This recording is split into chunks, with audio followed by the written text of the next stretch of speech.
भगवंतावर अकारण प्रेम करावे.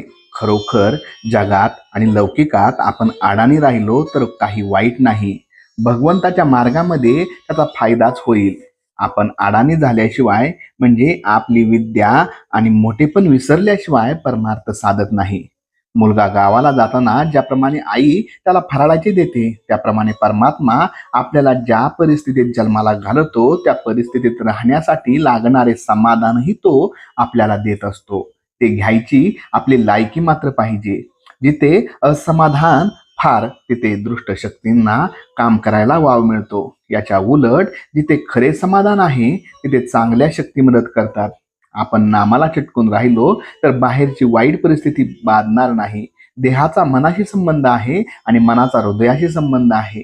म्हणून मन नेहमी अगदी समाधानात ठेवावे, म्हणजे प्रकृती चांगली राहून आयुष्य वाढेल.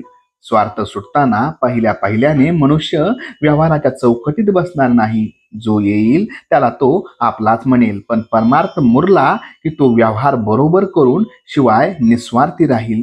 खरोखर परमार्थ एक शास्त्र आहे. त्यामध्ये सुसूत्रपणा आहे. व्यवहार न सोडावा, पण विषयाकडे गुंतणारी आपली वृत्ती भगवंताच्या आड येते, म्हणून तिला भगवंताकडे गुंतवावे. भगवंताची खरी आवड उत्पन्न झाली पाहिजे. भगवंतावर अकारण प्रेम करणे याचे नाव परमार्थ. परमार्थाला डोके शांत पाहिजे.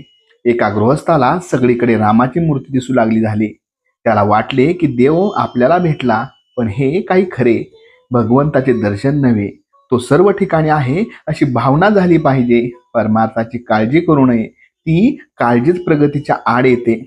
वय वाढू लागले की आपले सर्व अवयव जसे प्रमाणात आपोआप वाढतात, तसेच परमार्थाला लागणाऱ्या गुणाचे आहे. आपण साधन करीत असताना आपली प्रगती किती झाली हे सारखे पाहू नये. समजा आपण परसात एक झाड लावले आणि ते किती वाढले हे पाहण्यासाठी रोज त्याच्या मुळ्या उपटून आपण वर जर पाहू लागलो तर ते झाड वाढेल का? अगदी तसेच परमार्थाच्या प्रगतीचे आहे.